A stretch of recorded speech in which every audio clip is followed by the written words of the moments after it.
Video like जरूर कर लीजिए और ऐसे वीडियो लगातार फ्री में पाने के लिए चैनल को तुरंत सब्सक्राइब कर लीजिए और बेल आइकन को जरूर टैप कर लीजिए ताकि आगे भी सारे वीडियो आपको मिलते रहे। यूट्यूब में फॉलो करते हैं तो प्लीज ये वाला फ्री टेलीग्राम चैनल जरूर ज्वाइन कर लीजिएगा। सारे नोटिफिकेशन सारे अपडेट यहीं पे आते हैं, ध्यान रखिए। नमस्कार दोस्तों, एग्जाम प्रिपरेशन के यूट्यूब चैनल पर एक बार फिर से आप सभी का बहुत बहुत स्वागत है। और मॉडर्न इंडियन हिस्ट्री के रिवीजन में आज नया चैप्टर स्टार्ट कर रही हूँ। ब्रिटिश राज्य का सामाजिक और आर्थिक प्रभाव क्या रहा भारत पर, वो आप लोग देखेंगे। तो अगर आप न्यू हैं चैनल पर, डेली दोपहर 1 बजे ये क्लास आ रही है। जीएस सेक्शन में कवर कर रही हूँ। अभी हिस्ट्री का रिवीजन चल रहा है, ऑलरेडी ज्योग्राफी का हो गया है। आप उसको प्लेलिस्ट में देख सकते हैं, वो भी सब्जेक्ट तैयार कर सकते हैं। और आरओ को टारगेट करते हुए ये क्लास चल रही है। रात को 9 बजे प्रैक्टिस सेट भी चल रहे हैं, तो दोनों ही क्लासेस आपके लिए काफ़ी इंपॉर्टेंट है। फॉलो करते रहिए। जो बच्चे कंप्लीट स्टडी मटेरियल लेना चाहते हैं, पेड कोर्स में इंटरेस्टेड हैं, वो इन दिए गए नंबर्स पे जो डिस्क्रिप्शन बॉक्स में आपको दिए गए, इन पे कॉल या मैसेज करके आप जानकारी ले सकते हैं। अदरवाइज आप गूगल प्ले स्टोर से भी ऐप को डाउनलोड करके अपने कोर्स को परचेज कर पाएंगे। इन नंबर्स पे आपको सारी जानकारी दी जाएगी। जैसे कि आप कोई भी कोर्स परचेज कर रहे हैं, खासकर आर वाले बच्चे, तो आपको उसमें वीडियो रिकॉर्डेड क्लासेस मिल जाएंगी। डेली आप प्रैक्टिस कर पाओगे। एग्जाम ओरिएंटेड क्वेश्चंस मिलेंगे, जो कि लेटेस्ट ट्रेंड रहा है आयोग का, उसी को ध्यान में रखते हुए आपकी टेस्ट सीरीज डिज़ाइन की गई है, तो आसानी से आप कट ऑफ क्वालिफाई कर सको। और इसके अलावा आपको और कुछ भी तैयार करने की जरूरत नहीं, जितना मटेरियल दिया जा रहा है सिर्फ उसी को फॉलो करना है। तो ये हो गई आपके कोर्स से रिलेटेड जानकारी। चलिए आज की क्लास स्टार्ट करते हैं। सबसे पहले बात करते हैं बंगाल की। तो ईस्ट इंडिया कंपनी के अधिकारियों ने 1765 में, आपको पता है, बंगाल पर नियंत्रण कर लिया था। बक्सर का युद्ध हुआ और बक्सर के बाद, इस युद्ध के बाद जो इलाहाबाद की संधि होती है, इसी के साथ साथ बंगाल पर पूर्ण रूप से नियंत्रण ईस्ट इंडिया कंपनी का हो जाता है। तो 1772 तक यहाँ पर दोहरी शासन व्यवस्था चलती है। तो दोहरी शासन व्यवस्था जो यहाँ पर थी, वो समाप्त की जाती कब? 1772 में। बंगाल का शासन अब ये प्रत्यक्ष रूप से अपने हाथ में ले लेते हैं और उनके लिए अपने अधिकारी नियुक्त करते हैं। फिर आता है 1773 का रेगुलेटिंग एक्ट। ठीक है, कंपनी की गतिविधियों से संबंधित ये पहला महत्वपूर्ण संसदीय कानून था। तो इस कानून के कारण कंपनी के कोर्ट ऑफ डायरेक्टर्स के गठन में परिवर्तन हुआ तथा उनकी जो गतिविधियां हैं वो अब सीधे ब्रिटिश निगरानी में आ गई। जो ब्रिटिश सरकार थी वो भी निगरानी रखने लगी और इसीलिए उसने रेगुलेटिंग एक्ट पास किया, जो कि 1773 में आया था। रेगुलेटिंग एक्ट के दोषों तथा ब्रिटिश राजनीति के उतार चढ़ाव के कारण फिर से एक कानून आता है जो 1784 में आया था, और इसे हम पिट्स इंडिया एक्ट के नाम से भी जानते हैं। इसके बाद आप देखेंगे गवर्नर जनरल की शक्ति बढ़ जाती है 1786 में। तो इस समय गवर्नर जनरल को अधिकार दे दिया जाता है कि भारतीय साम्राज्य की अगर शांति, सुरक्षा या उसके हित को प्रभावित करने वाला कोई भी महत्वपूर्ण प्रश्न है, तो उस पर अपनी काउंसिल की राय वो ठुकरा सकता है। मतलब शक्ति किसके पास बढ़ रही है? तो गवर्नर जनरल के पास। इसके बाद अगला 1813 का चार्टर एक्ट आता है और इसके अनुसार क्या होता है, भारतीय कंपनी, जो भारतीय व्यापार पर कंपनी का एकाधिकार था, वो समाप्त हुआ। लेकिन कुछ चीज़ों में छूट दी गई, जैसे चाय का व्यापार का, अच्छा ठीक है, अभी इसका एकाधिकार रखो। मतलब जो ब्रिटिश संसद है वो धीरे धीरे ईस्ट इंडिया कंपनी का जो भी एकाधिकार है उसको खत्म करके धीरे धीरे अपने हाथ में चीज़ें लेना चाहती है। तो यहाँ पर 1813 का जब पहला चार्टर आता है जिसमें एकाधिकार समाप्त होता है, तो इससे पता चल जाता है कि ईस्ट इंडिया कंपनी बहुत ज़्यादा दिन तक अब ऐसे ही यहाँ पर कार्य नहीं कर पाएगी। और क्या होता है कि चाय और चीनियों के साथ व्यापार हो गया, फिल्म का व्यापार हो गया, बोला कि अभी ठीक है, इसका एकाधिकार आपको दिया जाता है, लेकिन बाकी सारे अधिकार आपके खत्म होते हैं। अब कोई भी यहाँ पर आकर के ये व्यापार कर सकता है और ब्रिटिश नागरिकों को भारत के साथ व्यापार करने की छूट दे दी गई। अब देखिए वाणिज्य नीति आती है, लेकिन 1833 का चार्टर भी याद रखिएगा, जब पूर्ण रूप से एकाधिकार ईस्ट इंडिया कंपनी का खत्म कर दिया जाता है भारत से। फिर वाणिज्य नीति आती है 1600 से 1757 तक। भारत ने ईस्ट इंडिया कंपनी की भूमिका एक ऐसे व्यापारिक निगम की थी जो भारत में माल या फिर बहुमूल्य धातुएं लाता था और उसके बदले कपड़े, मसाले आदि भारतीय माल लेकर के विदेशों में बेचता था। ये 1600 से 1757 तक ऐसे ही था कि यहाँ पर बहुमूल्य धातुएं आ रही हैं और उनके बदले में होता था कि यहाँ से भारतीय माल विदेशों में जा रहा था। लेकिन कुछ समय बाद ऐसा होना बंद हो गया। ठीक है, माल गुजारी की नीति यहाँ पर थी। आयात के लिए भारतीय दस्तकारों के साथ दूसरे माल खरीदने, पूरे भारत की विजय का खर्च उठाने, ब्रिटिश शासन को मजबूत करने, आज के हिसाब से बहुत अधिक वेतन देकर ऊंचे प्रशासकीय तथा सैनिक पदों पर हजारों अंग्रेजों को नियुक्त करने और भारतीय ग्राम और दूर दराज के क्षेत्रों में उपनिवेश की पूरी घुसपैठ के लिए आवश्यक जो भी आर्थिक और प्रशासकीय खर्च थे उनको उठाने के लिए कंपनी को भी भारतीय राजस्व की ही आवश्यकता थी। वो यहीं से अपना राजस्व एकत्रित कर लेते थे।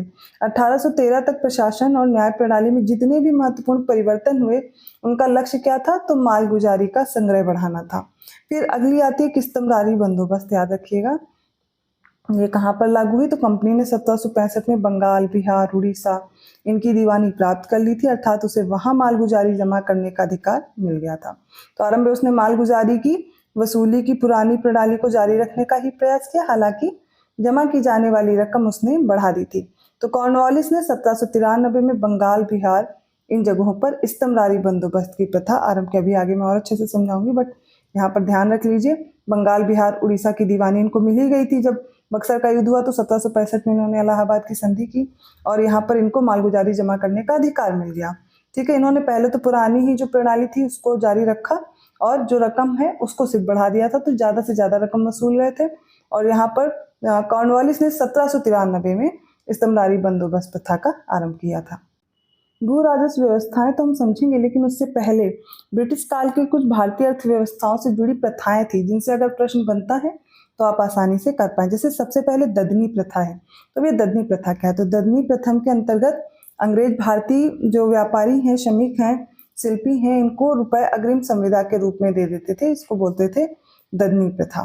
फिर एक थी कमियोटी प्रथा। तो बिहार, उड़ीसा में प्रचलित थी कमियोटी, क्योंकि कमियां जनजाति होती थी कि इनके कृषिदास मालिक से प्राप्त ऋण पर दी जाने वाली जो ब्याज है इसकी राशि के बदले जीवन भर कार्य करते थे। मतलब जो कृषिदास थे वो अपने मालिक से ऋण पर कुछ ले लेते थे रकम, फिर उसके ब्याज की राशि के रूप में वो जीवन भर बेगारी कह लो या कुछ भी कह लो, एक तरीका ही था कि वो काम करते रहते थे। इसको कमियोटी प्रथा कहते हैं। 3 कठिया प्रथा। देखिए मैंने बेगारी का, बेगारी में क्या होता है कि वेतन मिलता ही नहीं, लेकिन यहाँ पे क्या था कि जो ऋण होता है ना उसके बदले काम कर रहे थे। तो एक हिसाब से देखिए ब्याज के बदले ये ऋण तो लिया ही है, उस पर जो ब्याज लग रहा है उसके बदले ये पूरे जीवन भर कार्य कर रहे हैं। 3 कठिया प्रथा देखिए जो चंपारण या बिहार क्षेत्र में प्रचलित थी।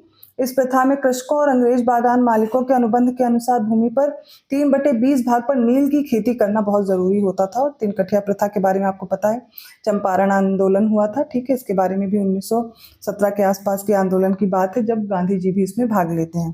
फिर दुबला हाली प्रथा भारत के पश्चिमी क्षेत्र में थी। सूरत जो गुजरात वाला क्षेत्र है वहां पर यह प्रथा प्रचलित थी। और प्रथा के अंतर्गत दुबला हाली भूदास अपनी संपत्ति का और स्वयं का संरक्षक अपने मालिक को ही मानते थे। नेक्स्ट है गिरमिटिया प्रथा। तो 19वीं शताब्दी के 30 दशक में शुरू हुई थी ये प्रथा। इस प्रथा में भारतीय श्रमिकों को एक समझौते के अंतर्गत 5 या 7 साल के लिए विदेशों में मजदूरी करनी होती थी और समझौते को ही क्या कहते थे, गिरमिट, और इस प्रथा को बोलते थे गिरमिटिया प्रथा। तो ददनी, कमियोटी, 3 कठिया, दुबला हाली और गिरमिटिया प्रथा हो गई। भू राजस्व व्यवस्थाएं देखेंगे। अब हम लोग देखने वाले हैं ब्रिटिश कालीन कुछ भू राजस्व व्यवस्थाओं को, जिसमें सबसे पहले आती है रैयतवाड़ी व्यवस्था।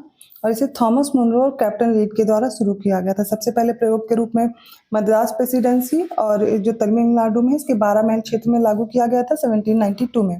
फिर तमिलनाडु, मद्रास, बम्बई प्रेसिडेंसी के कुछ हिस्से, असम, कुर्ग इनके कुछ हिस्से सहित ये व्यवस्था ब्रिटिश भारत के लगभग 51% एरिया को कवर कर रही थी, उस पर लागू की गई। इसके अंतर्गत किसानों को भूस्वामी मानकर लगान का निर्धारण किया गया और इसमें 20 से 30 वर्षों का लगान पुनर्निर्धारण किया जाता। मतलब 20 से 30 साल बाद फिर से कर की जो नई दर होती थी वो आ जाती थी। तो रैयतवाड़ी व्यवस्था समझ ली किसने शुरू की, मुनरो और रीड ने। दूसरी चीज ये कहाँ पर लागू की गई थी, तो तमिलनाडु, मद्रास, बम्बई ये वाले क्षेत्र, असम के कुर्ग वाले क्षेत्र, इन सभी को मिलाकर 51% एरिया कवर कर रही थी। ये जरूर याद रखिएगा कितना एरिया कवर कर रहा है। फिर महालवाड़ी व्यवस्था पे आते हैं। इस व्यवस्था के तहत गांव की बिरादरी अपने प्रतिनिधियों, अर्थात अगर कोई मुखिया है या कोई लंबरदार है, उसके माध्यम से रकम चुकाने का भार अपने ऊपर ले लेती थी। ये व्यवस्था लागू कहाँ की गई, तो उत्तर प्रदेश, मध्य प्रांत, पंजाब। तो ये पूरा 30% जो भूमि है उस पर लागू की गई थी महालवाड़ी व्यवस्था को। मार्टिन बर्ड को उत्तरी भारत में भूमि का व्यवस्था का प्रवर्तक माना जाता था। तो मार्टिन बर्ड हो जाता उत्तरी भारत में भूमि व्यवस्था का प्रवर्तक। इसके अलावा नील दर्पण देखिए, अभी मैंने आपको 3 कठिया प्रथा बताई थी कि नील खेती 3/20 भाग पर करनी ही पड़ती थी। तो यह दीनबंधु मित्र द्वारा 1860 में लिखित एक नाटक था नील दर्पण, जिसमें नील की खेती करने वाले कृषकों की जो दयनीय दशा है उसका वर्णन किया गया था। नील के रंग बनाने का उद्योग भारत में 18वीं सदी के अंत में शुरू किया गया था। अगली जो तीसरी व्यवस्था आपको याद रखनी है, ठीक है, वो हो जाएगी स्थायी बंदोबस्त। तो ये व्यवस्था किसने शुरू की? कॉर्नवालिस ने सर जॉन सोर के सुझाव पर की थी 1793 में। इसके तहत लगान की एक निश्चित मात्रा होती थी जो जमींदारों द्वारा देय होती थी, मतलब जमींदार इस कर को देते थे, इस लगान को देते थे, हमेशा के लिए निर्धारित कर दी गई थी। जमींदार अपनी सेवाओं के लिए एक हिस्सा जो 1/11वां हिस्सा अपने पास रखते थे, बाकी का हिस्सा किसके पास जाता था? तो अंग्रेजों के पास। ये व्यवस्था बंगाल, बिहार, उड़ीसा और बनारस के क्षेत्रों पर और कर्नाटक का जो 19% मतलब टोटल जो 19% क्षेत्र है उस पर लागू थी। तो बंगाल, बिहार, उड़ीसा, बनारस के क्षेत्र और कर्नाटक टोटल 19% एरिया ये कवर कर रही थी स्थायी बंदोबस्त। तीनों में एक चीज याद रखिएगा, कितना एरिया? रैयतवाड़ी में 51%, महालवाड़ी में 30% और स्थायी बंदोबस्त में 19% क्षेत्र आ रहा था।